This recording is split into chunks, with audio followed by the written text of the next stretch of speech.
तो दोस्तों स्वागत है आप सभी का। आज की क्लास में हम स्टार्ट करेंगे कोहल वर्ग का नैतिक विकास का सिद्धांत। तो आप आगे की क्लास के लिए चैनल को सब्सक्राइब जरूर कर लें अपने फ्रेंड के साथ। अगर चैनल अच्छी लगे वीडियो तो आप शेयर जरूर कर दें और वीडियो को लाइक जरूर कर दें।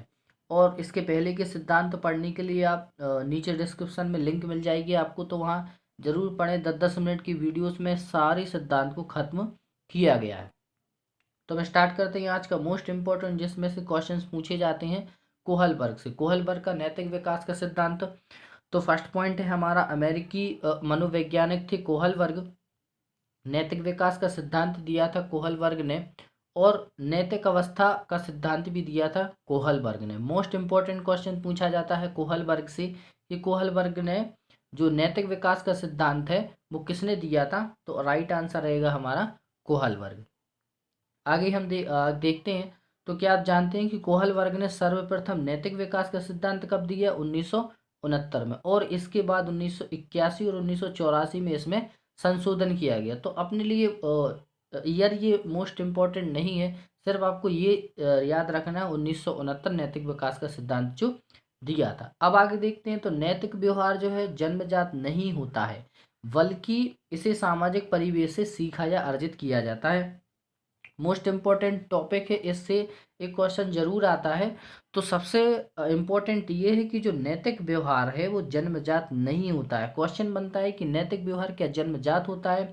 तो ऑप्शंस रहते हैं, तो हमें बताना है कि नहीं, जन्मजात नहीं होता है, बल्कि इसे सामाजिक परिवेश से अर्जित किया जाता है। लोहेंस कोहलबर्ग के नैतिक विकास सिद्धांत में 3 अवस्थाएं होती हैं, उसके 6 चरण होते हैं। इसमें आपको कंफ्यूज बिल्कुल भी नहीं होना है, सिंपल सा याद रखना है कि कोहल वर्ग ने जो है वो नैतिक विकास की 3 अवस्थाएं दी थी, और उसके अंदर जो है 6 चरण को दिया था। सिंपल सी बात। उसने पाया कि ये चरण जो है वो कैसे होते हैं, सार्वभौमिक होते हैं। तो हम देख लेते हैं कोहल वर्ग ने जो 3 अवस्थाएं दी थी, उन 3 अवस्थाएं की नाम क्या क्या थी। तो पहले थी पूर्व परंपरागत अवस्था, जिसे हम प्री कन्वेंशनल स्टेज कहते हैं, जो 4 से 10 साल तक होता है। फिर होता है परंपरागत अवस्था, जो 10 से 13 वर्ष तक होता है। तीसरा होता है उत्तर परंपरागत अवस्था, जो 13 वर्ष से अधिक का होता है। इसी तरह से हमारी प्याजी ने भी 4 अवस्थाएं दी थी, आपको पता है। एक इंद्रिय गामक अवस्था, एक पूर्व संक्रियात्मक अवस्था, मूर्त संक्रियात्मक अवस्था, अमूर्त संक्रियात्मक अवस्था। ठीक है, तो ये दी थी प्याजी ने। तो ये 3 अवस्थाएं दी थी कोहलबर्ग ने। अगर आपने प्याजे को नहीं पढ़ा है तो आप नीचे लिंक में जाके जरूर प्याजे का सिद्धांत आप पढ़ सकते हैं। अब हम देखते हैं कि जो कोहलबर्ग का नैतिक विकास का सिद्धांत है वो बच्चों में कैसे होता है। तो आप देखिए, बच्चों के साथ 20 साल तक विशेष प्रकार के साक्षात्कार का प्रयोग करने के बाद कोहलबर्ग ने नैतिक विकास के 6 चरण दिए। उन्हें आसानी से पहचाना जा सकता है। इन 6 चरणों में से प्रत्येक चरण में नैतिक दुविधाओं को सुलझाने में पूर्व चरण से अधिक परिपूर्ण होता है। ये कोहलबर्ग ने बताया। एक क्वेश्चन आता है नैतिक सुविधा और नैतिक दुविधा, है ना, नैतिक तर्कणा। तो नैतिक तर्कणा से क्वेश्चन आता है तो वो कोहलबर्ग होता है। बालकों में चरित्र निर्माण नैतिक विकास के संदर्भ में लॉरेंस कोहलबर्ग में अपने अनुसंधान के आधार पर यह निष्कर्ष निकाला कि बालकों में नैतिक या चरित्र विकास की कुछ निश्चित अवस्थाओं तक पाई जाती है। ये कोहलबर्ग ने निष्कर्ष निकाला कि बालकों में जो है वो नैतिक या चरित्र की विकास में कुछ निश्चित अवस्थाओं तक ये पाया जाता है। आगे हम देख लेते हैं। तो नैतिक विकास का अर्थ क्या होता है। तो नैतिक व्यवहार जो है वो जन्मजात नहीं होता है, ये हम पहले भी पढ़ चुके हैं। इसे सामाजिक परिवेश में सीखा या अर्जित किया जा सकता है। सर्वप्रथम बालक का अनौपचारिक रूप से अपने आस पड़ोस तथा स्कूल में नैतिक विकास होता है। आपने देखा होगा, सबसे पहला पॉइंट हमने यही किया कि नैतिक विकास जो है वो जन्मजात नहीं होता है। जन्म लेने के बाद बच्चा जब अपने आस पड़ोस में घूमता है, आस पड़ोस के बच्चों के साथ खेलता है, उसके बाद थोड़ा बड़ा होता है तो वो स्कूल जाता है, तो उन दोनों में ही अनौपचारिक रूप से क्या होता है, बच्चे का नैतिक विकास होता है।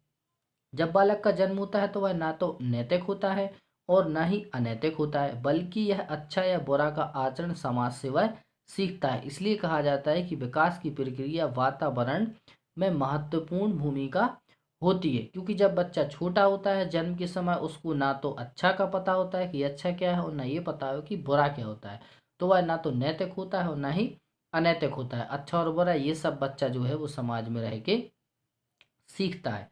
अब हम देख लेते हैं पूर्व नैतिक स्तर, जो पूर्व परंपरागत अवस्था है वो कब होती है? 4 से 10 साल तक होती है। इसे हम बाल्यावस्था के रूप में भी जानते हैं। इसमें आज्ञा एवं दंड की अवस्था होती है। इसे आप ऐसा भी याद रख सकते हैं कि जो पूर्व नैतिक अवस्था थी उसकी, अभी अपन ने देखा कोहलबर्ग ने 3 अवस्थाएं दी थी, 3 अवस्थाओं में 6 अवस्थाएं दी थी, तो ये तीनों की दो दो है। तो पूर्व नैतिक अवस्था में 2 अवस्थाएं थी, आज्ञा एवं दंड की अवस्था, दूसरी थी अहंकार की अवस्था। अगली हम देखते हैं तो 3 अवस्था में दूसरी अवस्था थी परंपरागत नैतिक अवस्था। इसमें भी 2 अवस्था है, प्रशासन की अवस्था, प्रशंसा की अवस्था, और सामाजिक अवस्था के प्रति सम्मान की अवस्था। यह अवस्था 10 से 13 अवस्था तक होती है। इसे 2 उप अवस्थाओं में विभाजित किया गया है।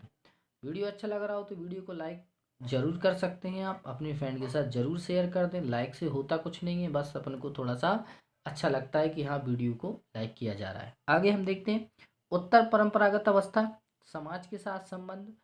ये पहली अवस्था है, और दूसरी होती है सार्वभौमिक संबंध। समाज के साथ संबंध क्या है? कोई भी बालक इस अवस्था में समाज के प्रति अच्छा कार्य करता है तो वह नहीं चाहता कि समाज के साथ उसका समझौता टूटे। यानी समाज के साथ संबंध क्या होता है कि अगर कोई भी बालक कोई भी अच्छा काम करता है तो उसका ये नहीं होता है कि हमारा जो है समाज के साथ कोई भी समझौता टूटे। दूसरा हम देखते हैं सार्वभौमिक अवस्था। इस अवस्था में बालक विवेक का प्रयोग करता है, यानी अपना विवेक का प्रयोग करेगा, शांति से रहेगा, कुछ नियम अपने आप से बनाता है। वह सोचता है कि समाज में क्या अच्छा है क्या खराब है। इस अवस्था में बालक अपने मन से कार्य करता है। यानी बच्चा जो है वो इस अवस्था में थोड़ा बड़ा हो जाता है, किशोर अवस्था के आसपास पहुंच जाता है, लगभग किशोर अवस्था में पहुंच जाता है, तो वो सोचता है कि मुझे मैक्सिमम काम जो है, अधिकतर काम वो अपने मन से करता है। तो आई होप आप लोगों को वीडियो अच्छा लगा होगा। मैक्सिमम चीज़ें आप लोगों को समझ में आई होंगी। कोहलबर्ग की ये तीनों अवस्थाएं हो चुकी हैं, उसकी सब स्टेजेस हम बोल सकते हैं, सब स्टेजेस जो दो दो में बटी हुई हैं, तो टोटल 6 चरण हैं।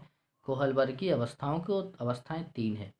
तो आपको अच्छा समझ में आया होगा। आप नोट्स अपने मेंटेन करते रहिए, और वीडियो अच्छा लगा हो तो लाइक ज़रूर कर दें, अपने फ्रेंड के साथ शेयर कर दें। और अगर शॉर्ट्स आपको अगर देखने हैं तो आपको लिंक मिल जाएगी, तो शॉर्ट्स भी ज़रूर देखें, और चैनल को सब्सक्राइब जरूर कर लें, जिससे आपको एक एक वीडियो का नोटिफिकेशन मिल सके। और वीडियो में बेल आइकन को प्रेस जरूर करें। तो हम मिलते हैं नेक्स्ट क्लास में।